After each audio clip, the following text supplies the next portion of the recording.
Hello, everybody. So we're going to continue our journey about graphing and thinking about graphing without actually using XY charts. So today we're going to talk about the ideas of continuity and end behavior. So here's an example of talking about continuity. So take a moment, I'll just pause for a moment and read over that question and take a look at the graph and tell me, do you think that would be a continuous graph or a discontinuous graph?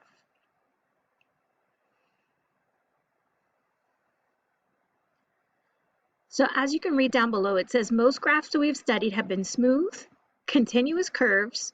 However, a function like the one graphed above is discontinuous, meaning that you can't trace the graph of the function without lifting your pencil. So notice it is still a function because if I look, for example, where x is equal to 2, I have an open circle and a closed circle. So there really is only one point there. And so we call this a step function, but there's no way to draw that function without lifting my pencil. And so there's many different types of discontinuity, 3 that are shown here.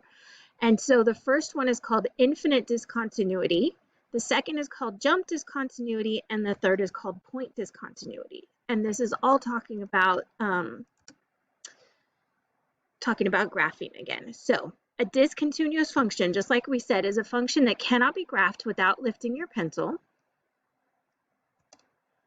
So infinite discontinuity is that first graph that we saw.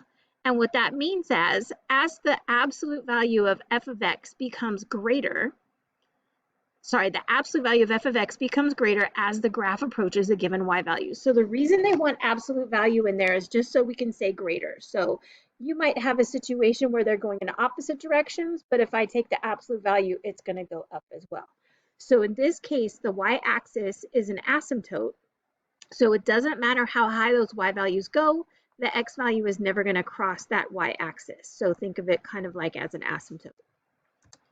So jump discontinuity is the graph stops at a given value of the domain. So we're coming along and we're graphing this parabola right here. And then at the point where x is equal to 0, I have to pick up my pencil and go vertically. So either up or down, I picked up my pencil and I end up at the origin here, and then I continue on.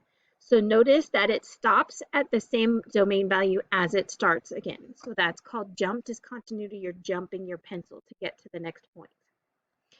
And then there's point discontinuity.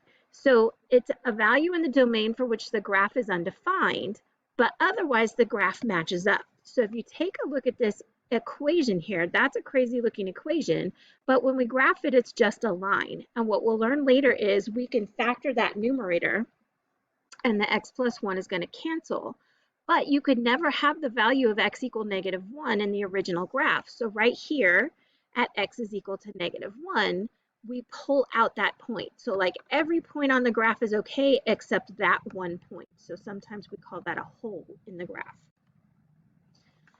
So if a function is not discontinuous, think about it as the opposite of a negative, then it's said to be continuous. So that is, a function is continuous at some number c. So over here we've got x is equal to c. If there's a point on the graph with an x coordinate c. So this point right here is a point on that line where my x coordinate is c, and the graph passes through it without a break.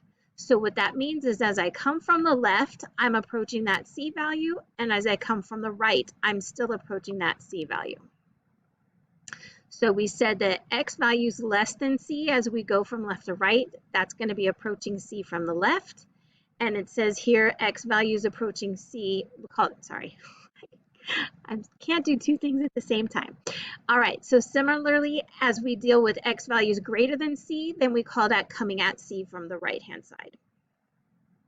All right, so this is really, really, really, really important, and I typed it out on your notes, put a highlighter on it, because if you don't show at least 2 of these 3 steps on your homework, then I can't give you credit. So the continuity test is telling us if a function is continuous. So we're going to pick an x value of c. Typically, the book will give you that value, and we want to see if it satisfies the following 3 conditions. So first, if I plug c into the function, do I get a number? So if it's defined, then we move on to step 2. If it's undefined, meaning we get a no where there's a 0 in the denominator, then that means we're done and we can say that it's not continuous at that point. All right, so then the second thing we need to do is show that the function approaches the same y value on the left and the right-hand side. So I need to use values smaller than x from the left and larger than x from the right and show that they're approaching that same y value as when we plugged in f of c. So once the value that we're approaching matches that f of c from step 1, then that means that we can say, using the continuity test, we can say that the function is continuous at x is equal to c. So we're not saying the whole entire function is continuous, we're just saying at x is equal to c, we have a continuous function.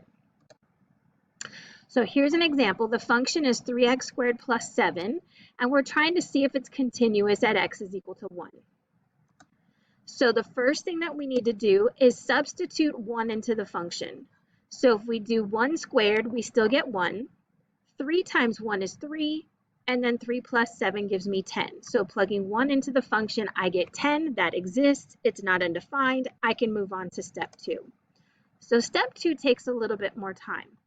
So if we think about the number line, these are values that are getting closer and closer to 1 from the left. So 0.9 is close to 1, and then we get even closer with the 0.99. and then even closer with 0.999.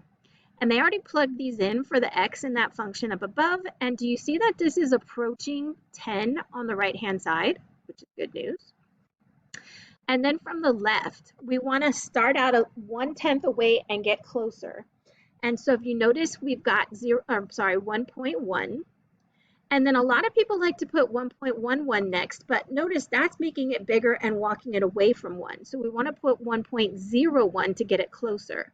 And then 1.001 gets it even closer than that. And if you notice, that's getting closer and closer to a y value of 10. So they're approaching the same value, maybe from different sides, but they're approaching the same value of 10. So then the last thing you want to do is check, is what they're approaching from both sides the same exact value as what f of 1 was? So since all three things are approaching 10, we can say yes, it is continuous at x is equal to 1, which we would expect because this is a parabola. It's expanded vertically by a scale factor of 3 and translated up 7, and we know that parabolas are continuous.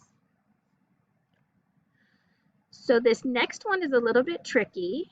So first thing we have to do is plug in 2, and what you'll notice is when we plug in 2, my numerator is 0, and that's totally okay.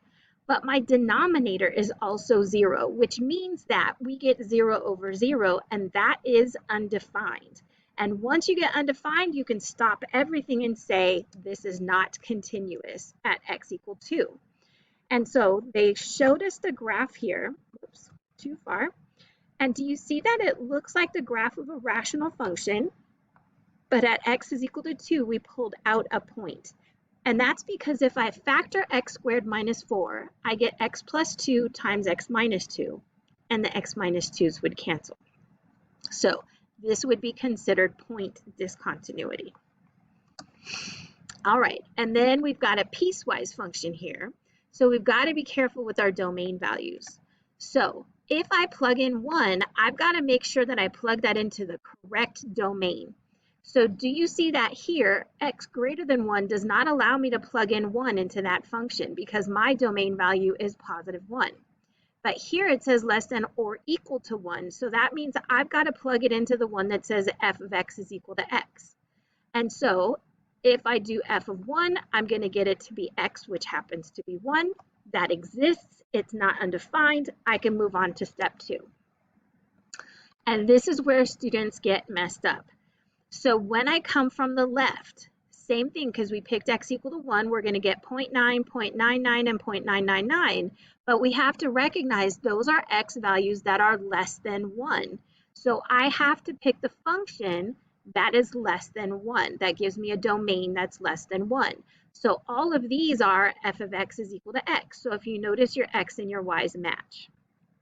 Now, when I talk about 1.1, 1.01, and 1.001, those are all values of x that are greater than 1. So I have to talk about this domain up here where the x values are greater than 1. So that's saying take the reciprocal of x, or 1 divided by x. So notice these don't match anymore. because this value is 1 divided by 1.1, and 1 divided by 1.001, and 1 divided by 1.001. Okay, so if you have those reversed, then you haven't actually tested the function. You have to be very careful with your domain. So what I want you to notice is from the left, we're approaching 1, and from the right, we're approaching 1. It's getting really, really close to being 1. And so then the good news is what we're approaching for both of these is the same thing that we got here for f of 1. So since my y value here is 1, and both of these y values are approaching 1, we can say that it is continuous at x is equal to 1. So what happens is you get this line for x values less than or equal to 1, and then you get this rational functions for x values greater than 1, but they met at the same point. So where one closed, the other one opened, and we kept going, and we didn't have to pick up our pencil. All right, so now we're going to do the same thing on our own. We want to see if we can figure out if this is continuous at the x value of -1. So remember, the first step is to find f of -1, right? So that means wherever we see x, we're going to substitute -1. So we get 2/3 times -1 squared. So remember, that's -1 times -1, which gives us +1. So that's going to give me 2/3 times 1, or 2/3. And if you actually plug that into your phone or your calculator, 2 divided by 3 is going to be about 0.667, something like that. Okay? So then the second step is going to pick x, y values coming from the left of -1, and then x, y values coming from the right of -1. So I always like to do this on a number line so that I make sure I know what I'm talking about. So here's -1. So to the left of -1 would be -1.1, and to the right would be -0.9. And so from the left, I would be looking at -1.1, -1.01, and -1.001. And then coming from the right, we would get -0.9, we would get -0.99, and we would get -0.999. Okay? So in your calculator, for example, with this one here, we're going to plug in 2 divided by parentheses, and then we're going to do 3 times parentheses, and then you're going to do your x value here of, in this case, -1.1, close it and square it, and then you can close it and press equals. Okay, so pause the video, see if you can plug each of these into this equation here, and then we'll come up with those y values. All right, so hopefully take a moment to check these y values, pause the video if you need to. And then what I hope you notice is these are getting really close to that 0.667. So do you see that this is approaching 2/3? And the same thing is happening here. And so that third step isn't like a separate written step. It's saying if my f of -1 is 2/3, and from the left I'm approaching 2/3, and from the right I'm approaching 2/3, then the third step now says since all these are the same, we can say yes, the function is continuous.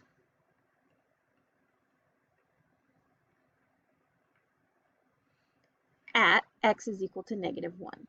So I don't know if it's continuous in other places, but I do know that it's continuous at -1. So what I'm going to do next is we're going to flip over to Desmos, and I'm going to show you what that graph looks like. So this is the graph that they gave us, y equals 2 over and then 3x squared. And so what we're trying to figure out is it continuous at x is equal to -1? So if I add in that line, that's this green line right here. So do you see that right at that point, we do have a point at -1 2/3. And as we come from the left, we're approaching that point. And as we come from the right, here, let me see if I can click on this. As we come from the left, we're getting closer and closer and closer to 2/3. And as we approach from the right, we're getting closer and closer and closer to 2/3. So it is continuous there. But I want you to notice if I shift that line over to x is equal to 0, that's the y-axis. Do you see that it has infinite discontinuity? That as the y values, as the x values get closer and closer to 0, the y values keep increasing, but they never actually get a value at x is equal to 0. It's undefined for that denominator. So I'm not saying that it's continuous for the whole graph. I'm just saying it's continuous for x is equal to -1.